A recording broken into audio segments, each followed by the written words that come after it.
and welcome to the Potty office. This week's going to be a little different than most weeks. Normally, we'd like to call and have a Zoom conversation with somebody and play a game, but with all the stuff going on this week, it's been a pretty crazy week, and we just want to kind of settle down from the normal pace and do something a little more serious to what's going on. So there have been a lot of storms that have hit Chattanooga, and a lot of families and a lot of people have been affected by those. And I don't know if it's your family or somebody that you know, but a lot of people have damage to their houses, and there's been some injuries. So a lot of stuff is going on right now that is kind of makes us ask some questions and maybe scares us a little bit. And one of the biggest things that we tend to ask when this happens is why. We want to know why things like this happen, and that's nothing new. People all throughout history, all throughout the Bible, things happen to them, and they want to know why. And a lot of times we don't really get the answers. We don't really know why things happen the way we do. But we do know that we have a God who's there with us. In Psalm chapter 3, it's a psalm from David, King David. There's a little, maybe your Bible has the little print at the top of Psalm chapter 3. Mine says a psalm of David when he fled from his Absalom, his son. And if you go back in 2 Samuel chapter 15, you get the story of what's happening right here. And Absalom has gained some people to go after David, to try to hurt David. And so David has to leave, and he's pushed out of his city, pushed out of sitting as a king for a little bit. And it starts off by saying, "O Lord, how many are my foes? Many are rising against me. Many are saying of my soul, there is no salvation for him in God." And what this is saying is, David at the beginning, he's kind of telling us what's going on. He says, a lot of people are out to hurt me.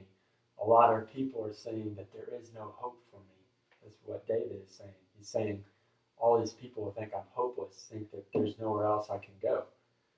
But that's not how David sees it. Even though he's pushed out of his home, he's pushed out of his city, people are out to hurt him, he has a different outlook on it than most people. In verse 3 he says, "But you, O Lord, are a shield about me, my glory and the lifter of my head. I cried aloud to the Lord, and he answered me from his holy hill." See, all these people are pushing against David, and they think that he's hopeless. Like there's nowhere for him to go. But David says, no matter where I go, I have God with me. He says, I don't need to be in the city. I don't need to be in the king's chair.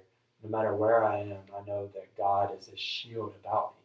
And that's the song that we sing sometimes about, Thou, O Lord, art the shield about me, the lifter of my head. He's the one who wraps around me, protects me, and who gives me hope, who lifts my head, so that no matter what happens to me, if I'm pushed out of my home, if people are rising up against me, David knows that he has God there with him, and a God who not only is there with him, but who will answer him when he calls. And scary things are happening right now. Scary things are going to happen in our lives. But always know that you have a God who's there for you, and who loves you and wants to protect you and be there for you. I know that with all this scary stuff going on, and with the virus going on, there's kind of difficulties on how we can help. But to start off, one thing that we can always do is to pray. David, when he felt that the world was closing in on him, in Psalm chapter 3, when he felt that everybody was against him, he said that he could call out to his God, and God would answer And I think that's something that we can do right now is pray and know that our prayers are going to be heard, and know that we have a God who hears our prayer. So I'm going to do that right now. And I encourage you, maybe after this prayer, maybe later tonight, later this week, say a prayer as well for the people around you and for the people who were affected. Let's go ahead and say a prayer. Dear God, thank you so much for all that you do for us, for being there for us. God, you are holy, you are loving, you are all powerful, and yet you still want to be with us, God. And we're thankful for all that you have done and all that you continue to do in the lives of your people, God. There are a lot of scary things that are happening right now, but we just ask that you would be with those who have been affected by all the storms. Please let them know that you are there and that you hear them, God. And may we be able to be there for them as well. May they be able to feel the comfort of you and the comfort of us here to help them and pray for them, God. Thank you for ways like this where we can be with each other even though we're apart and still gather to worship you, God. In Jesus' name we pray. Amen.